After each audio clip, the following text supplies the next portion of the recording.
We're going to get underway here. We'll let folks come in. So we're going to do two things tonight. We're going to finish up the fourth workshop, and this is our title, which is finishing with energy, power, and aggression. Okay, so we're going to bring those three together tonight, and we're also going to wrap up the last 4 weeks as well. The idea is that you'll be able to leave with some strategies that you can use all the way through. The way we've got it together at the end is to look at the entire race, which is obviously the swim, T1, bike, T2, and then the run, right? So we're looking at those 5 pieces tonight within the context of preparation and recovery on the end. So 7 pieces altogether. So we can wrap it up here. Liz had done, Liz Torres, and one of the students who studied abroad project, she had done a survey, and she also has a little bit of a give back and provides some new sort of information and some updates on research. And what she doesn't talk about, I'll touch on during the second piece. So I'm just going to hand over to Liz here. Nice job. Make you set up, okay? In this piece, if you've got questions for Liz as we go, you can just save them to the end. That'd be ideal.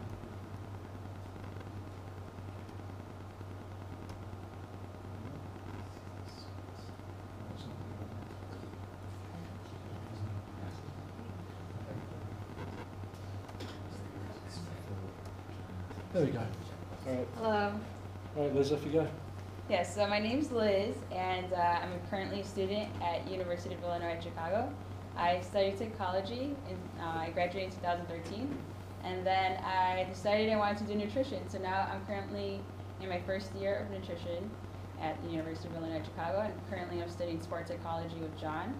And I decided to specifically focus my attention on triathlons, so that's why I've been with you guys, and it's just been a really wonderful experience, and I've been able to use what I've learned with John in all my classes during my training. So it's been really great.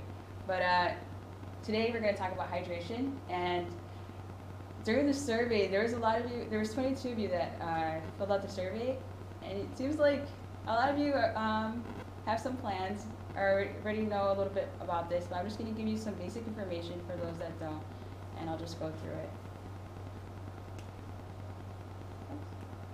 So functions of water. First, we have to learn why is water so important to us, right? So water is important to us because it helps us eliminate waste products through our urine and our feces, and it helps us regulate our body temperature, and it transports materials around the body, cushion for the joints, and keeps the skin nice and moist.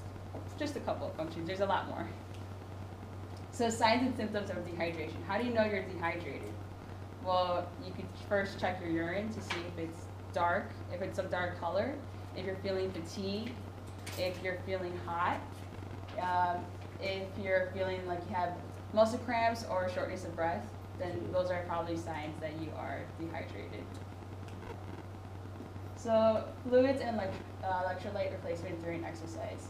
So these are the reasons, if you do drink a lot of water, why it would be beneficial. So your heart rate would be lower, your cardiac output would be higher, stroke volume would be higher, your core temperature would be lower, and your performance, of course, if you drink a lot of water, would be a lot better. So I'm just going to go through the survey and go over a couple of responses that stood out to me that I just want to share with you guys. So again, there was 22 responses. Oh wow, I don't know why it comes out really dark, but I promise you on my slides it's a lot lighter. So one of the questions that I asked was, on average, how many days per week do you train? So as you can see, a lot of you train more than 4 to 7 times a week, which is really impressive, or at least the ones that replied to the survey. You guys are training a lot, which means that it's really important to have a hydration plan. On average, how many days per week do you do training more than 1 time per day? So I was really surprised at this one because, as you could tell, a lot of you at least train once a week. You do at least 2 workouts, and a huge percentage of you do at least 2 workouts in one day, or two workouts per week, or even 3 times per week, which is crazy to me to think that I was expecting just like once a day, but no, you guys are hardcore. But yeah, that makes sense because on Saturdays you guys have the swimming and you have the running, right? On average, how long are your triathlon specific training? So most of the trainings when I've gone with you guys have been 60 minutes. So that made sense that most of you are 60 minutes. But what surprised me was that a lot of your workouts were also over 60 minutes. It was 120, and then a few of you even did over 120 minutes, which was really surprising to me. So those must be the people that are training for like the Ironmans probably. Well, bike sessions. Oh, bike sessions? Contribute to that, yeah. Oh, okay. On average, what type of training intensities do you have? So most of you have moderate to high intensity, which means that it's really important to keep hydrated throughout the whole entire workout that you're doing this. And as you can tell, there's some of you that are low, but most of them is high and moderate. Do you have a hydration strategy before, during, and after triathlon? Most of you do. It seems like most of you do have a plan while you're working out or during or after. But do you have hydration goals? A huge percentage of you guys said no, which is really interesting. Sorry, just on that, I answered that question no, because I was confused as to what exactly a hydration goal would be. Yeah, so for goals I was meaning like if you had a goal like how much water you want to drink afterwards, which I'll talk about how you can weigh yourself before and after to find out, to calculate how much you're supposed to be drinking. So, just to jump, another would be that when you take a pee afterwards, what's the colour of the pee? That's a goal. Well, if it's black and it's really dark coloured afterwards, it would indicate what's happened prior to the race. In which case, then you look at your performance with the hydration and to see if there's a relationship there between whether it's saying really dehydrated and the actual run, the actual finish. Thank you.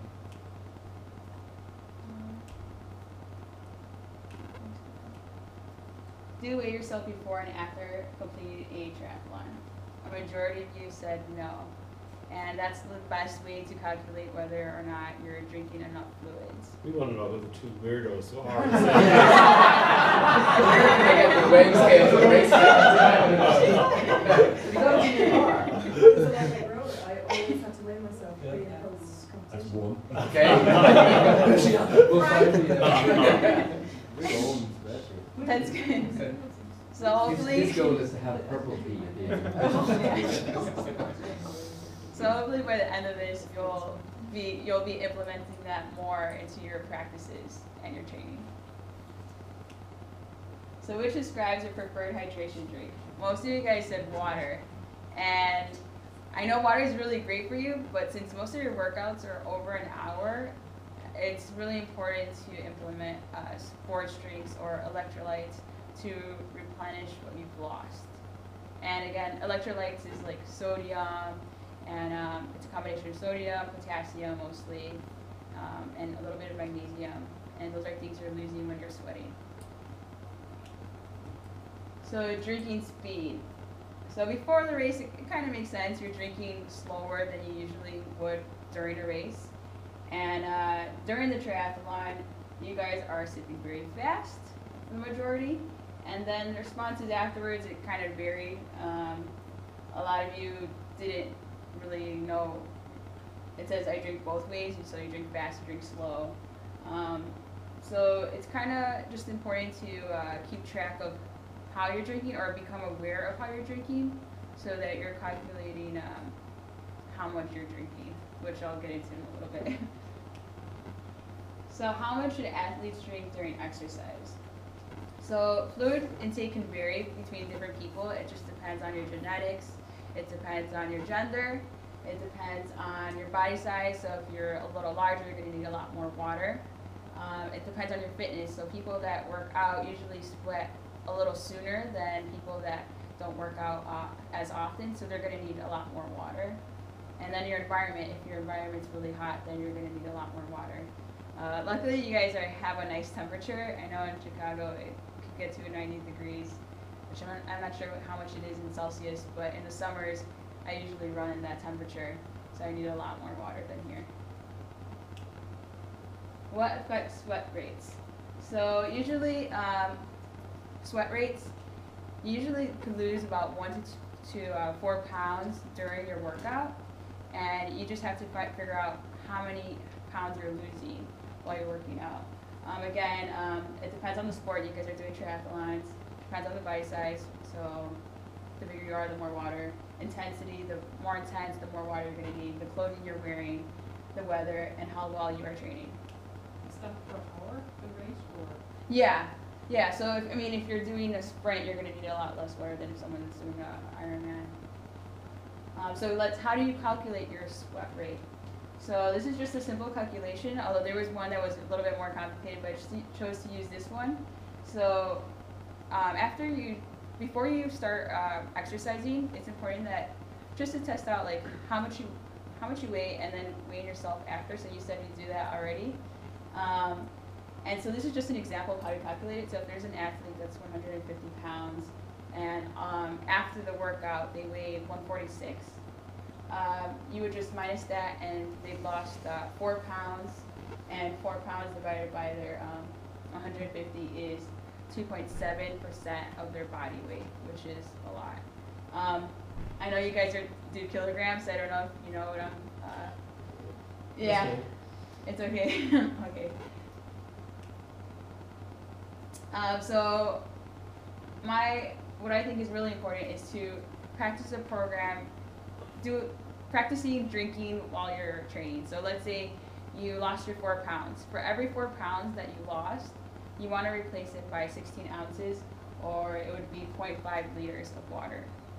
And you also want to figure out how many gulps is in 16 ounces, or around 480 milligrams, so that when you're finishing up a race, you know your speed of how you drink. And that's why it was kind of important of how to know if you're drinking really slowly, to see how much you're drinking a bottle slowly, how many gulps you're taking in, how many gulps you're taking in when you're taking in fast, and those kind of rates. And those you'll only figure out if you keep practicing. But 16 gulps is kind of the average for 16 ounces, which is around 480 milliliters.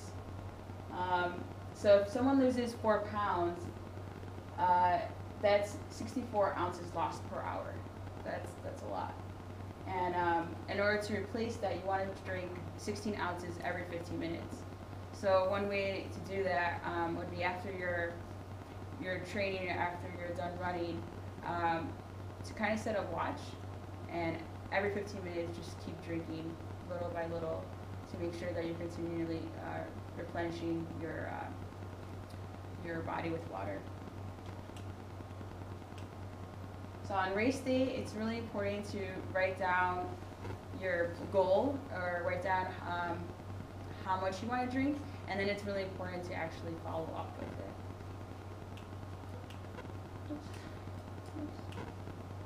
So fluids before exercise. You want to drink your fluids 2 to 4 hours before your actual race, and your goal should be 2 to 3 milliliters per pound. So another example is an athlete that's 150 pounds. He would want to drink 300 to 450 milliliters before the race. So you guys could calculate that right now if you want. I don't know if you want to take it out a piece of paper, just to see how much water you guys would actually need to drink beforehand. And this is just an estimation. Again, it depends on the weather and the type of race you're running. And then another thing, do not overdrink. So because we are triathletes are known to drink a lot more water than they should. And when they do that, it's kind of bad because the sodium level will decrease. So it's really important to not drink just the right amount. This would be the recommendations. Just don't try to drink over that, because then you'll also have the reverse effect, and you'll also feel really bad afterwards. Not when you're drinking seawater. Yes, not when you're drinking seawater because it has salt. So yes, so you want to begin your workout exercising, and if you do lose 2% of your body weight, just realize, or you start with not drinking enough water, then just know that your performance is going to be reduced significantly. So an example is just running. If you're starting off dehydrated or 2% less than your body weight, then your speed of your run is going to decrease by 6 to 7%. So fluids during exercise. So you want to really prevent dehydration, and you don't want to drink less than 2% of your body weight. So the best option is to actually know your sweat rate to see how often you're losing water per hour. And then the second option is to go by your thirst. But if you're already feeling thirsty, that means you're already lost around 2% body weight. Body weight for liquids. And just a recommendation is to drink in an 8 ounce, if you buy a sports drink, to have 110 to 170 milligrams of sodium, and 20 to 50 milligrams of potassium, and 12 to 24 grams of carbohydrates. And another way to get sodium in your foods, another way to get sodium in your diet is by eating salty foods like pretzels or pickles during the race. I don't know if you would ever eat pickles, but that's just an option. So just on this, if you were going to do a long distance race, you're not exactly going to go out and do a whole long distance race to find out exactly how much fluid you use. So do you do this on a morning race? Yeah, so you would do this during training. So during your practice, like we have the swim practice and we have the running practices and bikes. You want to see how much you weigh before you actually work out, and then afterwards, because it's more of a controlled setting. So do you have to make sure you don't drink for this particular session? Or do you drink during the session and see what you lose anyway? Or? Yeah, see, there was actually another calculation that took into account how much you were drinking beforehand. And I think I'll just send you that one, because that one's a little bit more accurate. It was just a little longer, so I didn't know if I should put that on there. But that one actually took into consideration what you actually drink during your exercise, which I think would be more accurate. So yeah, I'll send you guys that one instead. Because the stick would be left down the weight scales and the gym weight, so after you swim. No, yeah, no. So yeah, you want to use this like during your training, and it would be perfect during the swims in the pool, because at the gym I know there's a scale, and you could do this before and after. And then also for the run, I know that one by UCD, there's the gym right there, so you can also do that there when you're running. So post race. So depending on if you're working out next, like some of you have 2 workouts in one day. It depends how much liquids you want to drink. So for most active people, if they just eat regularly and drink water, it's fine. But if you're going to work out within the next 12 hours, you want to drink. You want to make sure that the next food that you eat has salt in it and has sodium in it, and that's really easy to get. And it depends on what you're eating, but and also you just want to have a hydration program, and you want to usually drink 150% more than what you lost. So also it takes 24 to 48 hours to actually get back all your liquids that you used during a race, which is a lot more than, at least a lot more than I was expecting. I thought it would be a day you would probably rehydrate, but no, sometimes it takes 2, depending on if your race is longer. So this is during your race. This is just a little plan I have set up. During the swim, you're not drinking nothing unless you're drinking from the sea or the river. During your bike, you want to wait until your stomach settles a little bit and then start taking liquids every 15 minutes. My recommendation is 4 to 6 ounces every 15 minutes, and again, maybe like looking at the time to calculate that, and around 300 calories per hour. During the run, you usually want sport drinks, so anything that has electrolytes, just to replenish the sodium. And another option would be the gels and food to calm your cravings.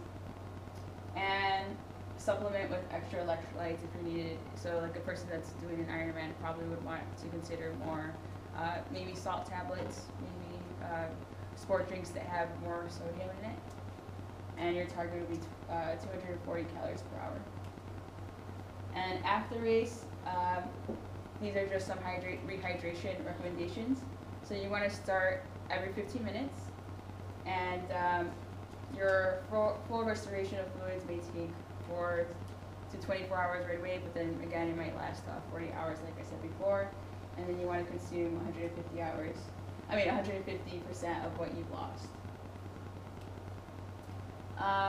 And so what happens if you drink a little too much water? Hyponatremia and sodium. So if you drink too much water, you're going to have too little sodium again. That's going to affect your performance during the workouts. And again, your water could only absorb a certain amount. So you're making your kidneys work a lot harder. And just some recommendations so that you won't overdrink would be to drink 2 to 4 hours beforehand so that your kidneys could filter that water out, and so you could urinate beforehand before your race. And if you really want to, just to drink 5 to 15 minutes before the race, just sips, not actual gulps. And then again, the best way to tell how much you should drink would be to weigh yourself and after the workout, and to keep most of the water in your body during the race would be to eat salty foods before the race, and drink sport drinks with high sodium intake during the race. So my final tips is have a hydration plan. Follow a hydration plan. So you can actually have one, but a lot of you maybe might not follow through with it. So following through with it is really important. And don't try anything new during race day. So try all of this beforehand, try all of this during your practices, and keep moving, keep going, and just have fun. So, cool. Yeah.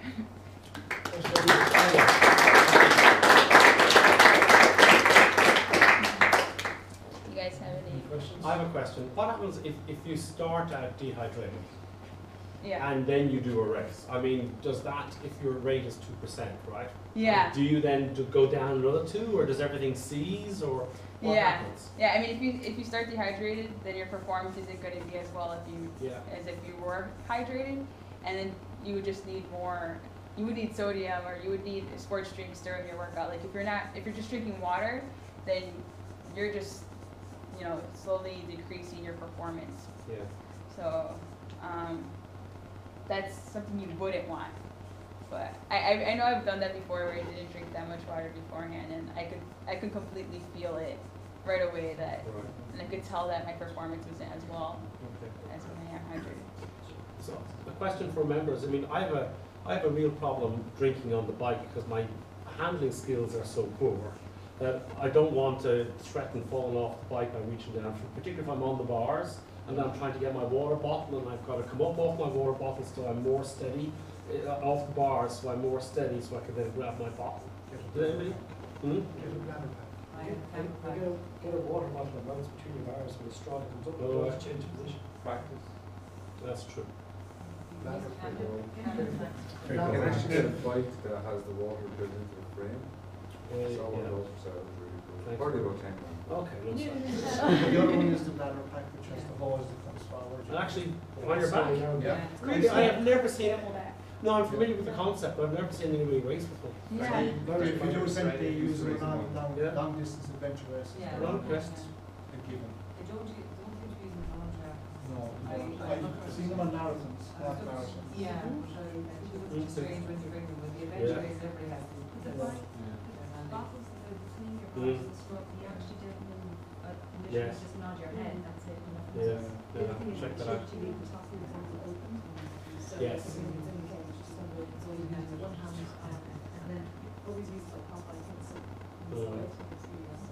Squeeze it in. Yeah, just so there's no things. I know in the run there's single belts where they have like Yeah. waters. But yeah, that's interesting for the bike because I'm kind of scared to grab the water too. Any more questions? If you you're doing a long distance race and you don't need to pee during the bike, is that an indication that you're dehydrated? Yeah, it is. So if you don't need to pee, that means, yeah, you should be drinking a lot. So like, how often, like if you're not doing exercise and you're drinking, you think you're drinking enough, Yeah. should still be feeling the urge to pee every 2 hours? Should be like 6-hour bike, you should get off 3 times to pee. You're biking for 6 hours? Well, Well, if you're doing an Ironman. would be, last year did an Ironman in 5.5 hours and I didn't have to pee for the entire bike. Yeah. I was probably half an hour on the run before I went for the first time. So I'm just thinking, was I dehydrated the whole way through? Yeah, most likely. If that's a long race, yeah, 6 hours without peeing, that's a lot. Yeah. I had 12 bottles of water that I drank in that 5.5 hours on the bike. It was 38 degrees heat, so that's what, like, after the race people said you must have been dehydrated because you didn't pee in the bike. Yeah. But I was like, I had 12 bottles, how could I be dehydrated? Surely you're only keeping the balance, you're keeping yourself above that 2% of dehydration. Because you're going to be sweating out so much.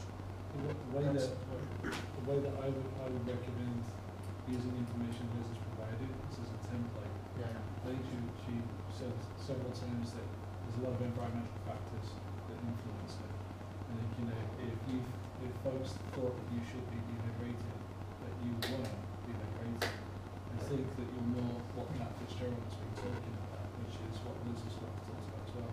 If you've done enough practice, you know who you are. It doesn't matter what other people say. And the guidelines that Liz has provided are like the Pirates of the Caribbean. Right? Pirates Code, just a set of guidelines. It also depends, I mean, like, if you're one of those people that can go for like 3 or 4 hours during the day and then have to go back to the bathroom, as in you're kind of, You could be dehydrated during the daytime as well. but you know, I mean, you don't recover. Then you go to the bar and then you go to Well, as soon as you go, you're constantly going down. Once you break the seals, I didn't break the seals, so okay. Because, if you think about the pre-race, the drinking every 15 minutes, the programming is a great template. But it's only as good as the practice. And if you find that you're different than the template, that I think that's number 2. But if I was to consider going long again, should I be thinking that next time I need to go from 12 or 2 bottles an hour to 2.5 or 3 bottles an hour? Then do I need to focus? Like I had only 2 places to put bottles in my bike. Because that's what my plan was, to pick up 2 bottles at each aid station. I think it would depend on how much you're losing, and that, because every person's different. So people could either lose 1 pound to 4 pounds per hour. So it's just depending on you, and I feel like the only way to know is by actually training. When you're doing the bike, how much pounds are you losing while you're doing that? And I'll give you guys the equation that's more accurate with the intake of what you're actually drinking, so that you can know. Can you take us all the way back to that slide with the intensity at the beginning? Because there's something that you brought up that the members said, like what they're training. So for example, From the survey. do you remember? So the yeah. intensity. There it is. So Yeah. so for example, like to that question, what happens if your goal changes and you say, screw it, I'm going for it? Right? Your hydration plan is now completely different. Right? Because as soon as you amp up the intensity, like we were talking about, now you've got a different sweat rate. I got flat in the second lap and then I killed myself because I ended the rest of the second lap because I got flat. So I couldn't pull back. yeah, that's it. So there's a template, and if you put it with an aggressive mindset, if you start out really heavy and hard out the box, maybe you're going to expend more energy. There's going to be more water lost, and then you've got that hydration problem because your mindset's taking you from the plan. So the goals are really important for your race. Like, what are you going to do? Because you could exceed, as I say, your intensity could exceed what you're prepared for, and what happens in the race means you've got that. Does that make sense? So is it possible to be properly hydrated without having to go to the toilet every couple of hours? Is it possible to be hydrated without going to the bathroom? Yeah. During heavy exercise. Yeah. I mean, if you're working out for an hour, you might not want to use the bathroom right away, but it just depends, like, how long are you Well, talking I'm about? just thinking, like, if you're going long, then you're sweating out loads, and you're taking in loads. So where is the? Yeah. Yeah, I mean, it just, I don't know exactly how often you should use the bathroom, but so I would have to get back to you on that one. I just wonder if it's factored that you have to. The rate of production of urine is a milligram per kilogram body weight. So if you're 90 kilograms per hour, you'll be 90 mils water. Okay, that's the way it should be. So then what you factor in is you don't pee for let's say 6 hours. It's like a liter. Okay. So no, it's half liter. So let's say Oh yeah, sorry. But still, that's a lot. Unless your sweat doesn't change if you're sweating though. Of course, because then you also have transpiration Yes. and evaporation, etc. Yeah. So I think in answer to your question, it is if you're doing something crazy like an 11 or 12 hour event, you are going to be ultimately dehydrated at the end of it. If you haven't peed for 6 hours and stuff, is that a sign that you're dehydrated if you've had 6 liters of fluid in? You're possibly slightly dehydrated, but I mean, there's only so much you can. You're still. You're not exponentially decreasing it and stuff. If you've been replacing it as much as you possibly can. There is a balance, and that's why although people mock people that stand on scale, Nah. there is an We need element to of address actually that knowing. I'm a convert. I'm a convert. But no, there is actually an element of actually, like if you go out and do 3 or 4 hours and come back home, you should know how much you've drunk and how much weight you have actually lost, and then you can work out. So if you went out 90 kilos and you come back at 88 kilos, but you drank 8 or 3 liters of water was what you have to do. You have to go to coffee school. Yeah, okay. You know what I mean? This is just a strategy that we picked up for this kind of thing. So when we train with our elite athletes, we have them put bands on their bottles, right? So you don't have to count. Because what we found was the counting's great for training, doesn't work for competition. People don't count in competition. This band for me just tells me once it gets to there, fill it up again. That's what that reminds me of. But once you know what this contains, right, and you get your mix, you basically just band it so you know exactly what you're taking in and out gets. Right? This guy, Matt Fitzgerald, I would check out this article that he wrote on active.com, and what he did was a very nice layman's literature review of up-to-date research. And so jump on Gillian what she said there. A sign of thirst is just a signal, it's not proof that you're dehydrated. Okay, best practice is exactly what Liz is talking about. She mentioned taking it in foods. Research, other ways to add water would be through food. Okay, so if you get bored of drinking, a lot of athletes do take it in some other way. Best currently for cycling, what we found is that sports drink with a very moderate amount of protein helps to deal with dehydration and also restoration. And if you think of getting off the bike strong, this would be the optimal, according to the new research, this would be the optimal mix. Water's great, but it's secondary, as we're saying, to electrolytes. This piece is sports drink first, water second. Water's always the default, but the sports drink is a stronger choice because the electrolytes. That's what current research is showing. And then the idea is that at the end of every event, you will be dehydrated in some form, but what you're working to do is slow the effects so it doesn't diminish performance too much. So that's just a brief research. Yeah, I also read somewhere, it might be in the Science of Running or something, that they were talking about that the best performing athletes were dehydrated to a small percentage, but dehydrated at the end of a race, so that your goal for during a race wasn't necessarily to make sure you ended the race with 0% dehydration, that you ended with 0% body weight loss. But it's okay to lose some body weight, and you're slightly dehydrated, but you get your best performance that way. So does that maybe apply to racing in terms of getting best performance? But then on training, we would look at saying, right, okay, for training I want to always replace and get back to what I had. Yeah, so I think you're following Liz's best practice template. You start with that template first, and then you see what's my range going away from it, because everybody here is going to be different. So it's coming back to the template, but then allowing yourself to be within the range. Yeah. And with the P, like, is it a goal?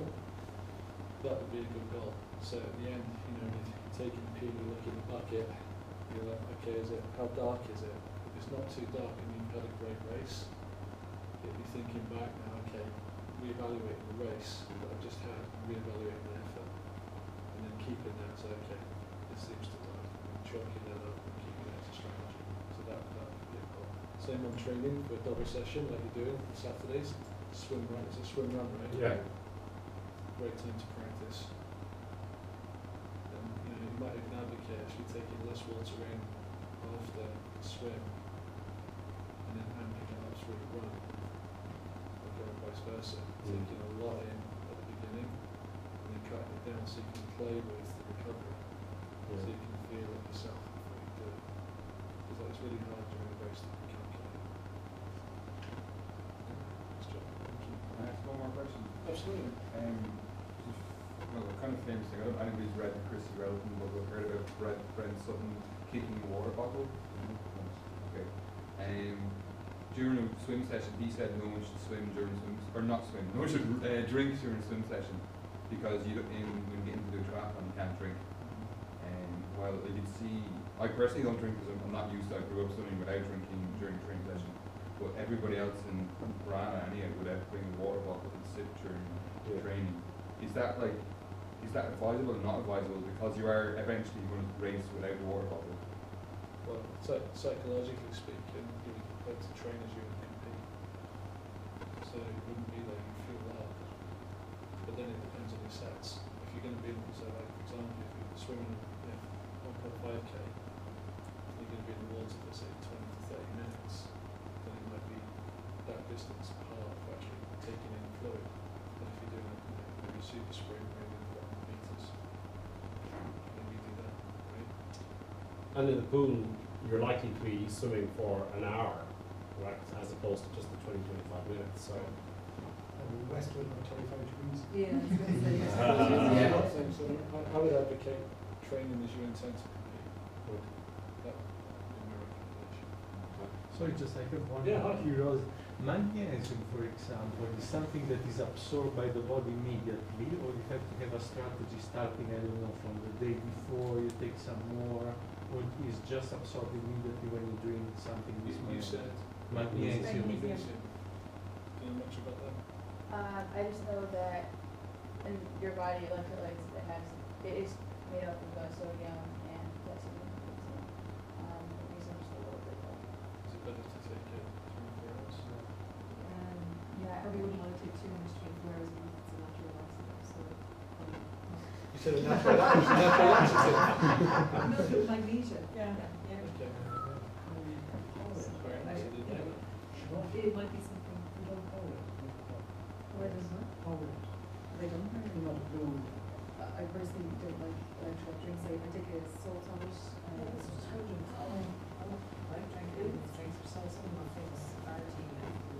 My drink is an apple juice, half carton of apple juice in a litre bottle, 250 apple juice, the rest with water, salt tablet, an electrolyte tablet with salt in it. But it's personal preference. I actually have a sports drink that's natural, and I could forward you guys that one, and it's a little bit of salt with fruit juice, and so that way you guys could test it out and see if you look like that. Mm-hmm. And it'll be a lot cheaper too, so that way you guys can Cool. make up your own. Yeah, I'll forward you that one too. You did. All right, so we're going to finish up on the run, and actually this leads in quite nicely, like hydration to the run, thinking about finishing strong. So we're going to recap a little bit, bring some folks who haven't been in before just up to speed, and then do a little bit of practice as well. So just to recap, this was the mental skills profile from the club from the first week. Second week we looked at the range of mindsets. So maybe thinking about the run. We might be any of these, and Phil sent me an email. He got injured in the race, but he finished. So he went from, you know, he said, you know, kind of shifted from this competitor's mindset that he had to like, oh fuck it, let's just finish mindset, which he did. And he was delighted to finish. We looked at these integrated skill strategies, so desire, choice of attitude, training session goal. Hopefully what you've heard repeatedly is coming back to this, what's the intention, what's the purpose of what it is we're here to do and get after. Checklists. So it's very much about having a checklist for the things that you want to accomplish for that session, and it's very much focused on quality training day to day. Okay, once you've got the big picture, really nailing it down.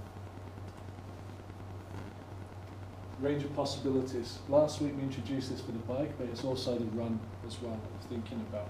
So when you think about the range of possibilities of the bike, what comes to mind? Time to shine, time to finish, time to just give it a lash. What's your experience? When I get off the bike, I feel like the most in my legs. And my legs just feel like chill. Yeah. Does anybody feel aggressive? Like, let's go? Yeah. See you? Yeah. Or like, I wish I was still riding. Okay. So the idea is perception, the range of experience. Talked about this last week. Distance, perception, media is effort. So this idea of perception is going to come back a little bit again this week. Belief is a choice. We looked last week about using visualization to shift across, and we use landmarking as well. So shifting in and out is normal. And when we say shifting, we mean focus, attention, and concentration. So does the landmarking apply for running as well as cycling? It can, yeah, definitely. The difference with running is it takes obviously longer to get to distance, right? Or really the pace is different. So you can come to things more slowly, right? But at the same time, it can still have a powerful effect. The thing with running is you don't drift quite in the same way as you do with biking. It's a different mechanical process. So for tonight, the focus is really on using our minds consciously and staying away from visualization, because once we associate the weight, often like the bike, we actually get a change in running mechanics, which we're going to talk about a little bit tonight. So it's about these ideas last week. Challenge, how much you're willing to accept the demands, the commitment, which is how much you basically want to do this and give to it, control, how much influence you want to have in the outcomes, and then how strongly you can believe you can do it. Okay. Phil has the entire slide set to share, and Colin, you've got it as well, right? So the entire slide set, all the exercises as well. So the run. Okay, so you're going into T2. What's your mindset in the last half kilometre? Safe dismount. Safe dismount, okay. Spinning the legs. Yeah, start locating. How many of you think about get ready? I'm only posing it as a question because you think about thinking of safety. Safety speaks about control. So when do you start to make the switch to let's go on the bike? And I'm only asking. Pardon? Probably when you get off. So when you get off it, yeah, okay. So I think about where your runners are and obviously locating the bike and getting it. Okay, so last week we talked a little bit about having automatic processes. How many of you have automatic processes for your dismount? Cool. Like so, the last 100 meters into the dismount area, you know exactly what your plan is. As soon as you flip into that automaticity, right? You found your bike, you lodged it. So maybe it's helmet off first, straight down, bike on. Maybe you sit down, shoes off, or unclipped, and then you bring them on. What's the cue for you to start running fast? Is it inside the transition, or is it as you leave? Depends on the transition, how far it is, Okay. how far you need to go. Yeah. Along with, yeah, exactly. Use a watch, because the watch I use doesn't use a bike computer, so when I hit go on the watch and stuff, it's the time for my growth starts, or the growth starts. Okay. So there's some things to think about in terms of like, how do I get my focus into my running film? Yeah. And where does it happen? So this person here is, they've come in, changing the shoes, right? This person's coming out, fiddling. Okay, so if we're fiddling, the attention's off the running, right? And if you look at the body shapes, look where the hands are. So this came, one of the thoughts that came up last week, when do you put your race belt on? And how is it organised? Okay, so if we're fiddling, could be losing seconds. With this body shape, this is slow. You can tell by the length of the body and the feet pick up, and both of these people, right? This is slow movement. So it's just little things like that. Okay, I shared a story with Phil last week. I ran a race 4 years ago, and a guy beat me on every discipline, beat me on everything, right?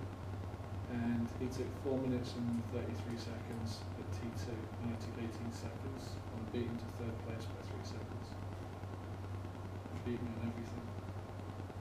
And this one took a long time. What I learned from that particular experience was that this transition into the run was a big difference maker.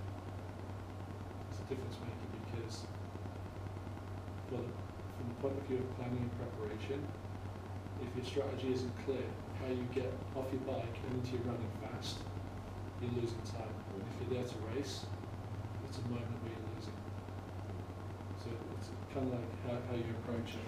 So one of the things is that if you're, technically, you start running the second your feet hit the ground, Right. although you're pushing your bike, that's the time you should be stretching out and getting your hips forward and getting into that form rather than sort of waiting till you've crossed the mat on the way out, because you have a chance as you go through to get that done. Yeah, so some things to think about. When you're watching each other, the next race that you're at, and you're able to watch a transition, look for the pickup of the feet. So where you get that kind of shape, that kind of, what's it on foot? Or that kind of shape. Which of the three is more expert? You saw those three shapes. So this is somebody's right leg. Is it A, B, or C? Which one's more expert? C. Why is it C? Great. Right. So this, what you've got is this wheel. Okay. You've got high pickup. So high pickup gives you longer stride length. Okay, and the potential to turn it over faster. This would be somebody who's not well trained, right? This is somebody maybe who's quite good, a good distance runner, right? But the angle of the knee and ankle tell you who you're looking at in terms of training, right? Tell you what the mechanics are and what can be produced. So like you're saying, when they come off the bike, what are they into? Then in addition to that, where are they leaning? Is it a forward lean? Is it somewhat upright, or is it over the hips? If this is a very pronounced forward lean, this is more powerful. This is somewhat powerful, this is not powerful. Okay, so the taller they are on the hips, and the lower the pickup, the slower they'll be. So your running mechanics off the bike are actually quite important depending on the length of the transition. And if you've got maybe 50 to 100 meters, somewhere in that distance to get in and out, that's a few seconds to make up there. So this can be planned and trained for. Right? You see a lot of people in the A position running with their bikes, like quite upright, not really gunning for it. Right, and that's, I think, a little bit for me is the mindset. Because at the moment, when the feet hit the floor, do I go? Right? Or am I pacing myself? And it's a different mindset. So this is the mental game plan laying out here for you, right? We're dealing very specifically with the run, but tonight is about putting it together. So here we've got the readiness piece, which we dealt with, the performance piece, which is the goal setting, physical relaxation, The performance, T1, knowing going in is a goal, and you've got checklist automaticity, no thinking, because it's practiced. Bike and the performance, visualization, queuing and landmarking.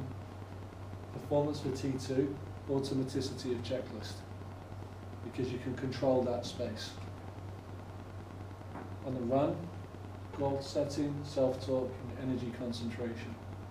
And recovery, shifting focus. I want you to remember this adaptive reserve. Okay, this phrase means the degree to which we can accommodate and perform as change inevitably occurs. Energy is expended, time's elapsed, the race is unfolding, and we've changed. We're not the same person we were when we started the race. We're different. We're off the bike, we're different. My thighs are hurting, they feel different. I'm thirsty, they're different. So it's the degree to which we can accommodate all of that. That's the run. And in many ways, like we know, it's about gritting it out, right? And kind of feeling that dirt in our mouth. So when we're thinking about the run, it's the game plan, like the outcome. So here, just imagining a person wants to finish top 10 in their age group. Okay, that's their outcome goal. Can't control it, that's what they're going for. The performance goal on the run a 750-mile pace. Okay, let's say it's a sprint or an Olympic, okay, which is doable. For sure. Process goals. So here, the actual goals are to execute your technique. Here, lean forward, high stride rate, which is cadence, wheel, strike, recovery cycle. Okay, so you're focusing on technique to achieve your pace, right? So it's cues and goals that are working together. You've got your checklist for T2, then it's how do we come out of it. And that's where we're going to focus in this box tonight. So thinking about the checklist, we've got the bike leg exit, right? Dismount. Entry, adapt, exit in seconds. So if we've been on the bike, let's say for an hour and 15 minutes, our mind's been wandering, our body's been pretty balanced, right? High focus on core and legs. If we've been tense, we might have some shoulder tension from gripping the handlebars, right? And now we're off. We're now in a completely different space, doing different things. So now, in this space here, we hit go, and then we need to adapt. So we focus on task cues, the task relevant cues. If somebody's in the way, so I know where my bike is, am I willing to get as close to them as possible to cut the time off without bumping them? How willing am I to do that? And this is where the decision about aggression comes in. So how willing are you to battle for space in a crowded transition? Okay, or are you polite? Say, hey, you got this. Right? So you have to make that decision about how you're going to be, right? Then you've got to adapt to the run leg entry. So getting off the bike, and how many of us have had that experience? You get off and your hips are gone, your little light in your legs, tingling. Okay, that's that moment. Do we go, oh, I'm tingly? That's a sign that I'm not ready. Or it's tingly, oh, it's the run, let's go. Where do we go on this? Right, it's again, decision point. Then we've got some strategic decision making, which I'll come to in a second. If our mind's away, what happens to our decision making? You lose power to make your own decisions, right? And you start giving in to your body. So as the body starts to fatigue, and you give up your willingness to make decisions, you also give up the power to now determine how you want to run. Because of fatigue and willingness not to decide overcomes you. So basically then you can say, I lost it in the run, but you don't know where you lost it. It's the adaptive reserve check. That's what we're coming on. Let's try this, okay? On your, let's do this. We'll do a couple of exercises here. And get you engaged. close that. Okay. How's everybody doing? Good. I know it's warm. Okay. Here we go. So here's our first one.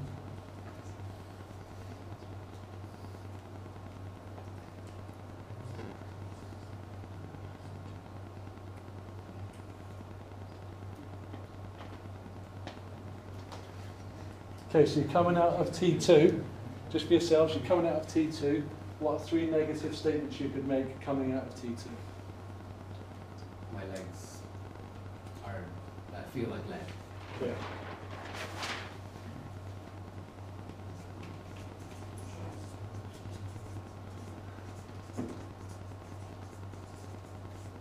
Okay, what's another one? All the people I was taking the point are now about to overtake me. I'm getting overtaken. I'm going to get overtaken.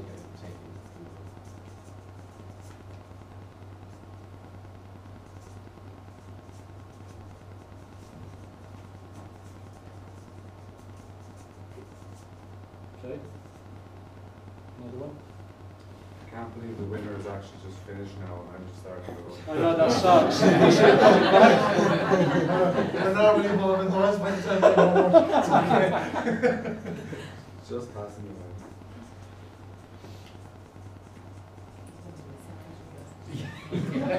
I'm not joking. Sipping a margarita and having massage.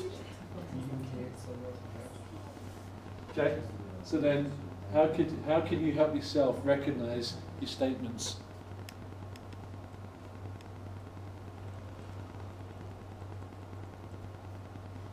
So when you say that, how can you recognise that you're putting your energy somewhere else? Let's just take the first one.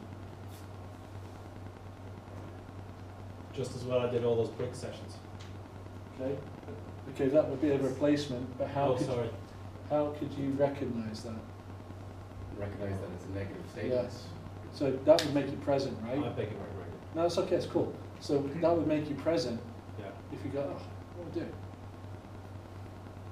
So if I said, your legs feel like lead, right? Body part, feel, perception, lead, weight. Okay? So this language sets me up. And it puts my focus somewhere else. So how could I become more aware of that? Like, it looks very obvious that it's a negative statement as soon as you say it. Right. So what? And you're visualizing lead. You're actually, it's a self-fulfilling prophecy saying that, because then you visualize your legs being dead.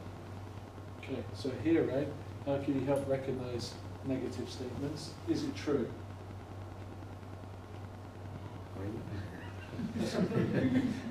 We might feel run down, we might feel tired, but lead implies inertia, right? Is it true that we're going to be inert? And it's not true that they are lead. Right, no, that's what I'm saying. Perception, yeah. Yeah. So this is not the conversation you're having with your mate, this is the one you're having with yourself, like, come on, sort it out, right? It's that quiet conversation that you're having with yourself. See, this is where we get with ourselves, right? So, the way we recognise it, true or not true. We've got to keep it like that because we're tired. So it's going to be very short, black and white decision making. What's another way of recognising? Be always positive. So choose your attitude, right? So if you find that this is what second one said, you're like, yeah, okay, I'm still going to do me. Right? So you keep yours and block the negative. Okay? Yeah. Doesn't mean that you replace it. You just say, oh, that's it, carry on. Or I can control it. Or is it in my control? Right. So Ben, let's go back to your other one, right? What was the first thing that you suggested? Oh yes, I've done bricks. this. Bricks, right? Yeah, Thank God for those thank God bricks. for the bricks.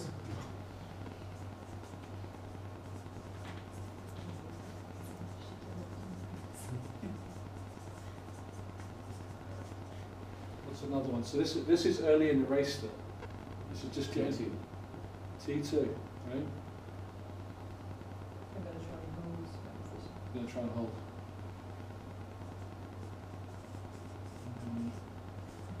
To try. So this sort of thing, I'm going to try and hold, speaks about resisting. I'm going to resist that pressure a little bit. Bad word phrase and don't try. How do you feel? How do you mean? Well, I'm going to hold. it's try, Scott. I'm going to hold my position to be more positive. Okay. Well, so that's just, this is a great way to think, great way to discuss it. If you say to me, I'm going to hold it, you better. Right? You set that standard. Now, if you come down from that, you can't go back. Right? If you say try, would you not be in case, well, you're not as inclined to try but to actually hold it? So it depends though, because the person that says to themselves, I'm going to try, when you say, if you think of it in this way, right, if this is the standard, and I will hold. Let's say this person here is, I will try. But this is the standard. What's the potential of those two people? I think if the first person breaks the hold, let's say for example, I will try to hold on to first position, then as soon as they lose first position, they could just turn into giving up, versus someone that's trying to keep in the top, like, you know, 1 or 2 positions, will, even though they get overtaken, will continue trying.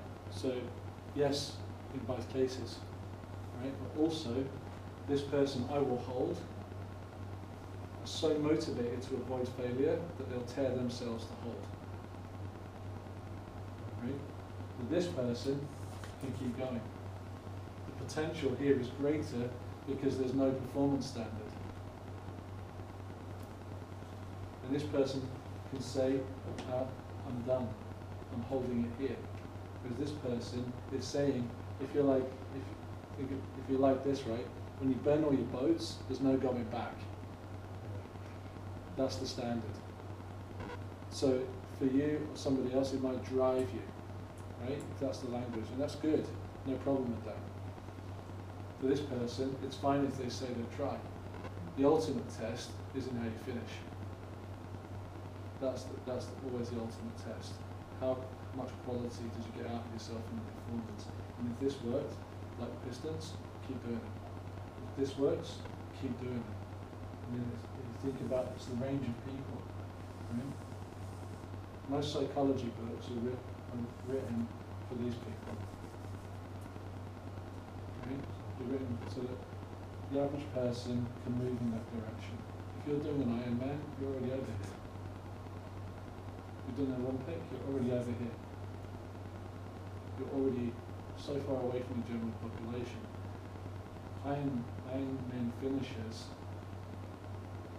even participants, if you will, don't finish, have to at some point kind of get with this and have this simultaneously.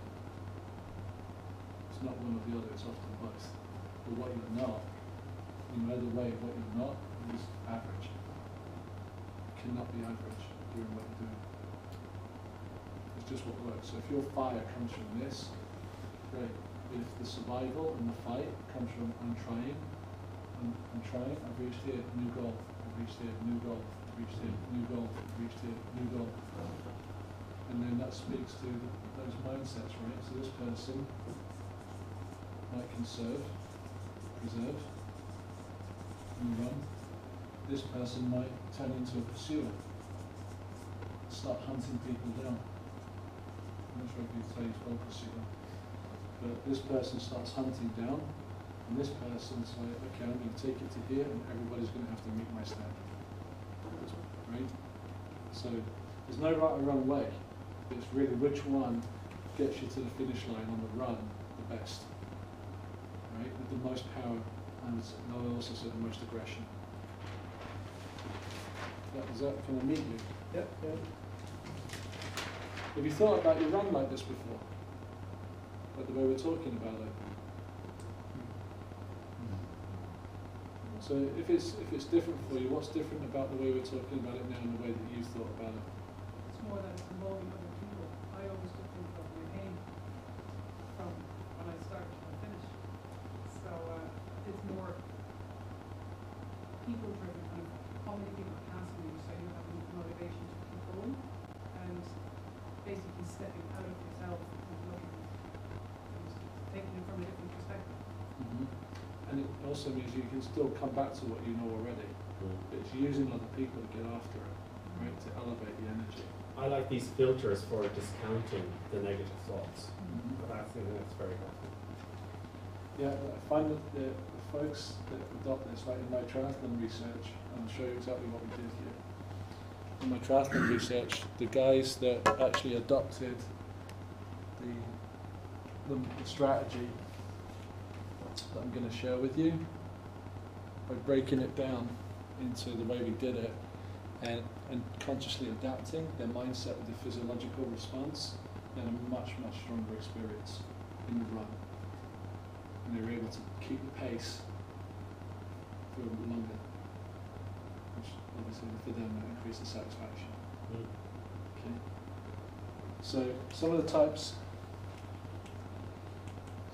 kind of done this.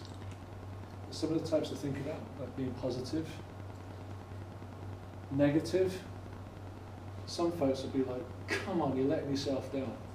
And they'll remonstrate with themselves, and it's that allows them to step back. And again, there's no right or wrong here. The whole idea that it has to be positive is like a myth. It depends who you are.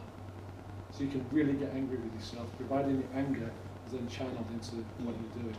It's channeled in, but it doesn't go to what you're doing. You've got the wrong strategy for yourself. And then we've got this instructional, so that would be like the forward leanness on categories. In the race, psych up, so if you're not feeling great, come on, you can do it. Something like that. You know, confidence, I can control it, I can make it. Right? You rely on your training. So if you're training as often as the survey that Liz shared with us indicates, there's a lot of training here and a lot of opportunities to lean on. Focus on technique. You might notice, right, for example, as you start to disassociate, your nose lifts up, and as your nose lifts up, you know your shoulders go back. Right? Nose and chin go up, it changes your mechanics. Start to shorten the straddle. Okay?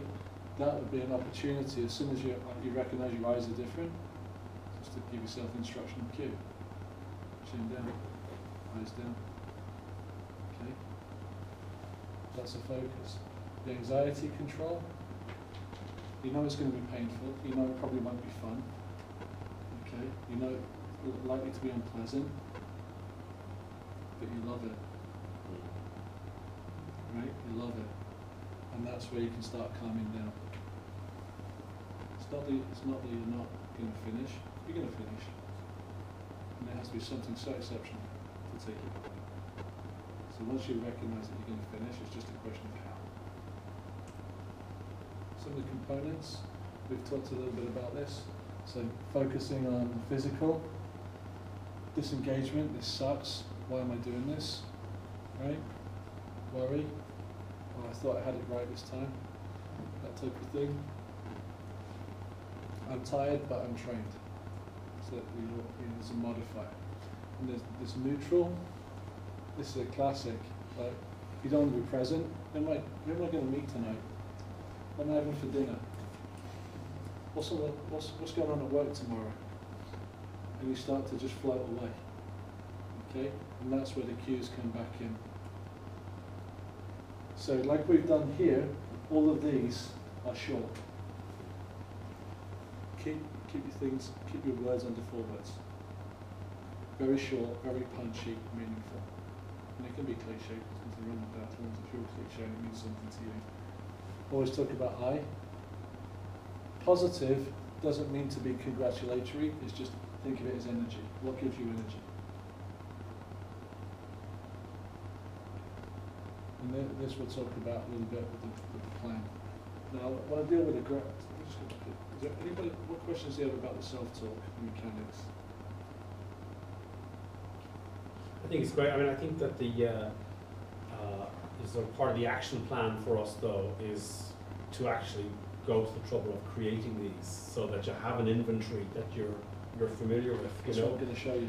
Yeah. So so when I did my research, I did it with folks indoors, not outdoors. The reason I did it indoors is so we could control the mental skills programming. Okay.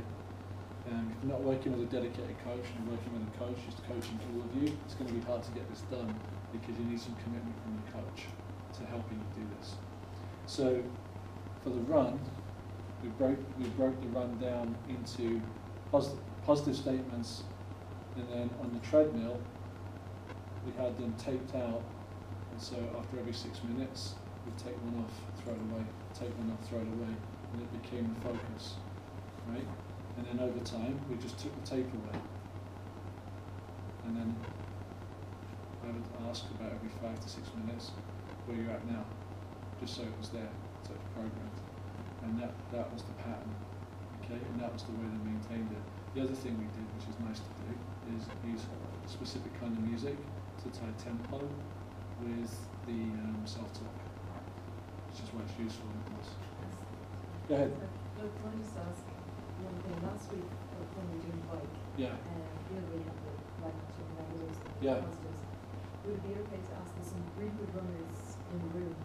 And can I just ask the runners that run well, so Hugh and Gillian and stuff, when you're thinking about the run, so you're getting off the bike, coming into T2, what points are actually going through your head? Because I often think that if you can actually get in the mindset of somebody that really enjoys it, that maybe if I can start to think the way you're thinking about it, maybe it might rub off. Would that be, would you I guys actually hate the run part of the triathlon. Okay. Even though it's my best. Do you look forward to it? No, because the run is, although it's always my best performing, it's where you've gone from swimming, I'll do that 70%, biking 85%, and then run is 100%, and it's the most uncomfortable. You're starting off feeling crap, and you're trying to give it 100%. So, yeah, I don't actually enjoy the run as well. Very motivational. Yeah. Thanks for your help. So if you're suffering, we'll turn this into positive. So if you are suffering, I'm suffering too. Yeah. Well, for me, like hopping off the bike, I know like the run would be my strongest. So it's those positive thoughts that I have in my head, and like this is my strongest leg. I can do a good time here. But like you, I mean, you may have ran 5K without a swim or a bike previously in 18 minutes or whatever, but you're not going to run that now, so it's that challenge as well. You're not going to run your fastest 5K time, but you got to be prepared to say, look, I've just done a swim and a cycle, and it's going to be a bit slower than normal, but you know what, I'm good at this. So for me, I mean, the biggest thing is it's all over once this is done. Right, so it's the last leg. So that's really important. And then I concentrate very hard on my form. I do all sorts of stupid exercises in transition before we even, getting into that mindset of my form. So therefore I focus very much on my form. And it's light feet is the thing I think about most. Thumping, right? Keeping really light on my feet, keeping my legs churning. Oh, thank you so much. I'm really sorry for that. I don't know if this year really as well. I'm lucky in a little way in triathlon because through every discipline I know my swim is awful, my cycle is reasonable, and my runs are better. So in some ways I've always felt I'm at an advantage because I'm only going to get better as I go through it. So to be honest, with the bike, we talk about going through the transition. When I know come to transition, I'm ready to go hit the like get rid of this awful bike and get in the trainer and go. And I could be literally thinking in my head, yippee, hooray, let's go. So I think I come from an advantage because I have a friend who's an excellent swimmer, a reasonable biker, and an awful runner. And she comes from a position of being right out in front to coming about the same position as I am. But it's her experience of triathlon is going from positive to negative, and with mine is negative to positive, so. So do you mind if I steal this and take it back to Chicago with me? I am awful, reasonable, and better. Is that right? That's my profile too. So the direction of change is this way, but positive. Yeah. All right. No, I hate running with a passion, I'll be honest. I brought in the book to see if anybody wanted to run that ditch run. That's what got me running, because I wasn't able to run 5K compared to the Jack. And then I started doing these Marley Park runs, which are public runs on a Saturday. It's a 5K run. And trying to do it without music was the problem for me. So I was getting into a tempo, and I knew what set of music I had and what time I was doing. Wasn't even watch. So that was getting me going. Like Susan said there, I love swimming on the bike.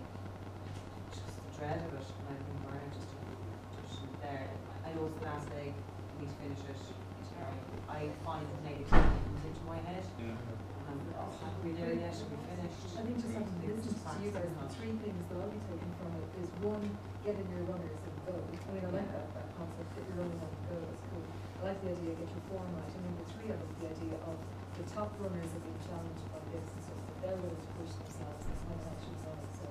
Because I presume that the top runners are like, yes, it's dead easy, and it's loveliness and it's great, so to actually know that it's tough for everybody else.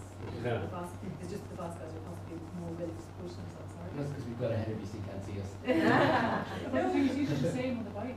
You know you're better on the bike than most people probably around, so. Yeah. Oh yeah, but it's nice to know that the reason I'm okay on the bike is because I'm willing to push flat out, I'm willing to take risks on hills and willing to do that. So they're obviously equally willing to do that on the run, whereas I probably hold back a little bit, so that's good. Thank you. But that takes practice though to positively talk to yourself in that way to get that momentum, and I think that takes time, it takes commitment, but also technique is something you need to work at. But I think it's positivity breeds positivity on this. I think that's So it's only to do activity with someone that they find it hard in running, because I see you in a session working on a coach and hold that speed, so it takes time to get there. Yeah. often what we're looking for is this relationship between confidence and performance. And when you say positivity breeds positivity, if we get more of this more often in our training, when we get to the race often we're ready to go. And the more decent races we get, once we get through that C level in the best way we can, we get to that B level or B race. The more B races or preparatory races that we get this, and we hit that race we really want to go to, then our confidence and performance typically reinforce each other. But like you say, it takes time for sure. So with the aggression, sort of finishing up here a little bit, the idea of assertive behavior, so it's hostile, right, intent to harm, right? It's just maybe you see somebody and you deliberately trip them or something like that, right? Or you're competing for space and you just give them a little shove, right? Right?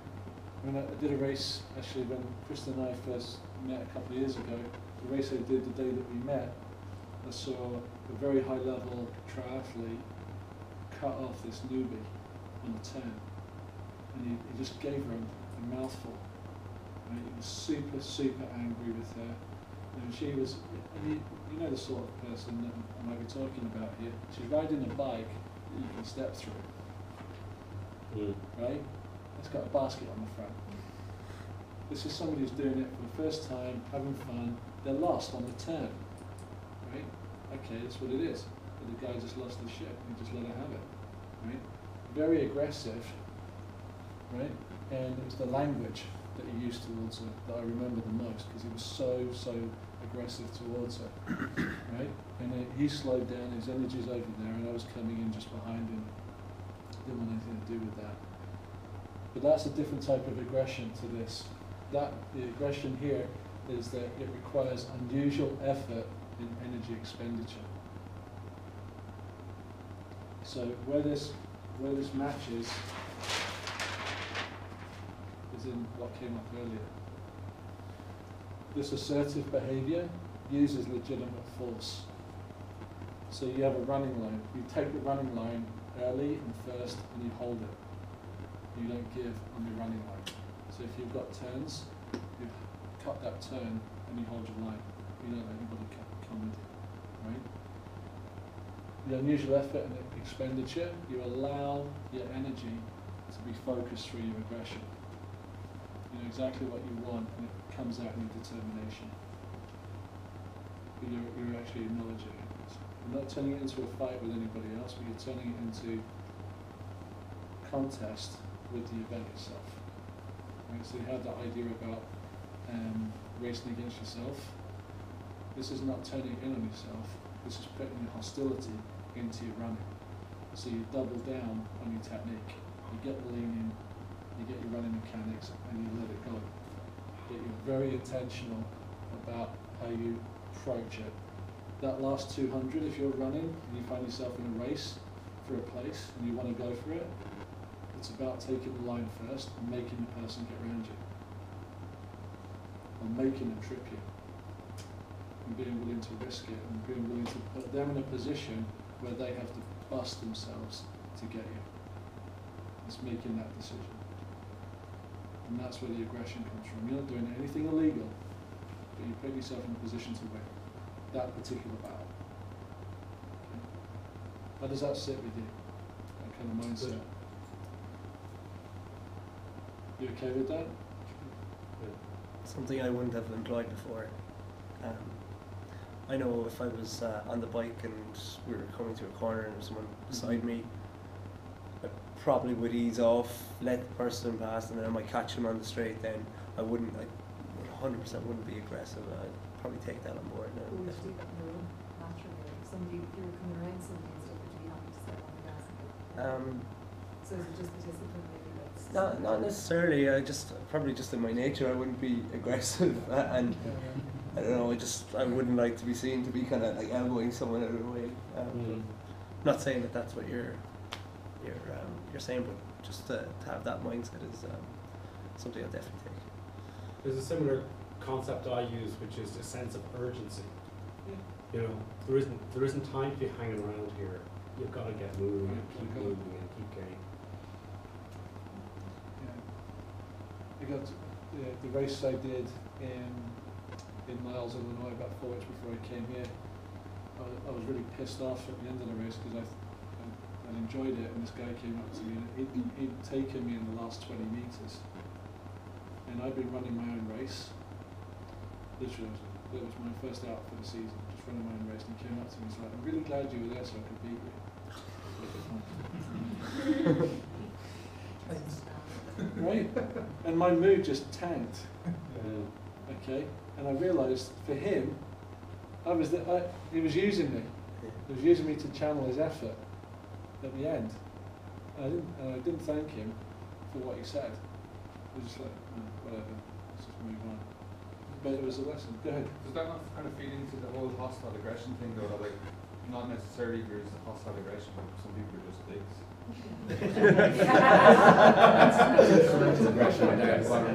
Yeah. He didn't intend to harm it. I don't think he meant anything by it. I think he was like, that kind of thing. But I think there are dicks in every culture. So like, say that pro athlete and the beginner, I'd say pro athlete's a dick, not that it was aggression. He was thinking she shouldn't be there.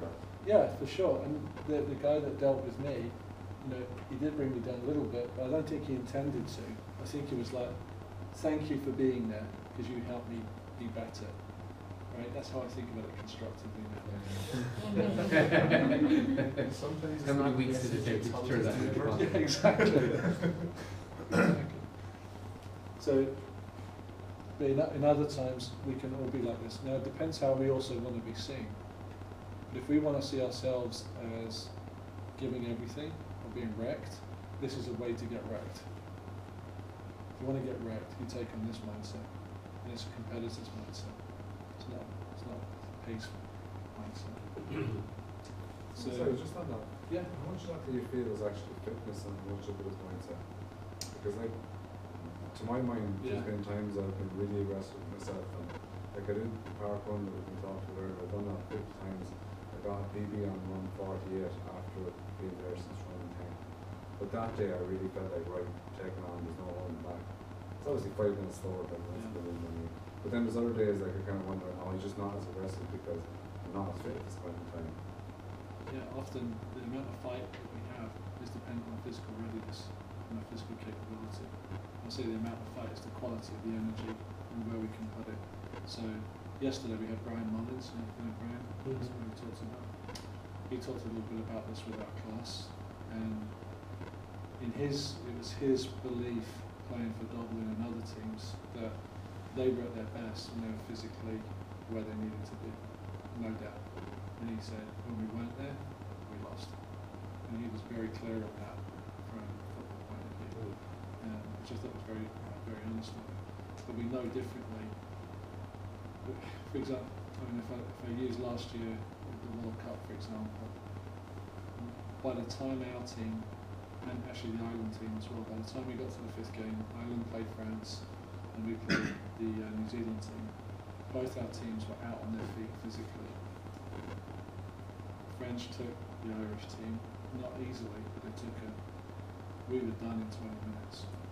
And our girls were at the very highest physical capability they could have been at. But by 50 minutes, they were crying, literally crying on the field. Couldn't give anything else. Focus went, concentration went, and they basically were just hanging in there. And by the time they got off, it was one of those moments that you don't want to see anybody have, which is just that. It's got nothing left. You know, they're wanting to give up what they could. So I think your instincts, as I proved that, I think a lot by the research as well. So this is like putting it all together for the run. Systems check. How am I doing? Scale of like 1 to 10. I'm in pain, am I okay to go? Self-talk, this is activating aggression, let's go, whatever let's go means. We get activated, we get amped up. And this adopted mindset, are we conserving our position? Are we chasing? Are we pacing? So we're pacing, just running our own race. We activate early self-talk, and that's where we did the tape. So we broke the race down into this, which is what I'm sharing with you. Right? So here, 6 phases for the run, very specific. And the reason for that is that we wanted to. And this was an Ironman that we were working with. Okay, so it's a long time, obviously, that you know. So we've broken it down into different segments to prevent the mind from drifting. Right, so it's staying on it, hitting the mile markers, and staying on it, keep coming back. So changing the self-talk up. And the guys I was working with, they often would like to say, find your rhythm, get back to what you know, find your rhythm, get back to what you know. And get back to what you know meant for them is like get back to your technique. It was like a shortcut to get back to the technique. Systems check in the middle of the race. So you're at 13 miles, systems check, how am I doing? Feet, knees, ankles, hips, breathing, just almost like a flight checklist. Right? Is that dangerous though? If you have a problem with your knee or something, and that's the last thing you want to be thinking about, that you've got a dodgy knee, or is it? Well, a systems check doesn't mean stop. It could just mean I'm in pain, but I can keep going. Okay, and really, like, that depends on what you've done in the preparation. I would say if somebody is conscious of their knee, why did they start in the first place? Right. But if it's something that's come on during the earlier stage in the race. Oh yeah. Well, that would be like actually if we took Phil for example. Yeah. So does everyone know about Phil's calf strain? Yeah. Yeah. So he didn't run for 3 weeks before the year. Right. Yeah. So he had the calf strain. He knew going in that he wasn't right. As the race unfolded, you know, it became a real sort of challenge for him, but not a challenge that stopped him. So he was still able to fight through. And in the email he sent me, it seems like he went through the systems check. Can I keep going? Yes. Can I do it at a slower pace and still finish? Yes. And there were other people that broke down and couldn't keep going. So maybe they had different circumstances. Yes, it could be dangerous, but here's the other thing I'd say. Over here, people in that over here, like most of us in this room, are extreme people anyway. And it's going to take a lot to have somebody drop out. Okay? So it's more likely that what you're going to do is like provide medical care afterwards, not during the race, and just be okay with that. And again, I'm not saying it's right, I'm just saying that's athletics. And athletes do things that are unreasonable. So putting it all together, this is just for the run, putting it all together, thinking across the entire race now, and working backwards. So this is just a recall to what we did earlier, setting the outcomes that you want, planning it monthly, weekly, daily, and always being ready on that day. And so using all of the techniques that we've gone through and that your club has sort of said that it wants to improve a little bit.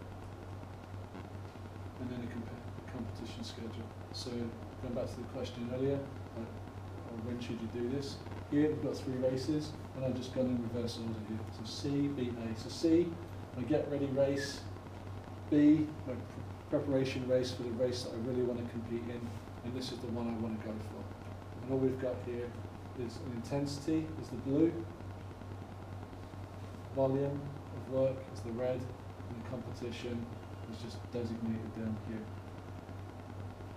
How we prepare according to the blocks that we're in determine what we're going for here. That's the idea. So when we go back to this is the approach, this is the plan, and this is the mental skills training where it fits in. Thanks for the 4 weeks. Enjoyed it. Brilliant.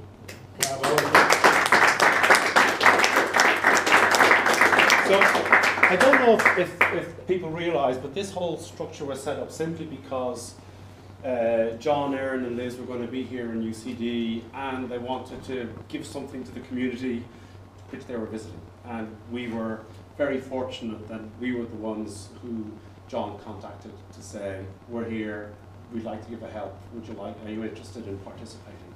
So it was a very generous and magnanimous gesture on your behalf.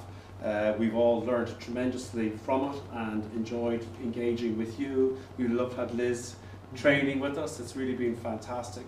So, you know, really this has been a very special and generous gift from you to us, for which we're extremely grateful. So, thanks so much.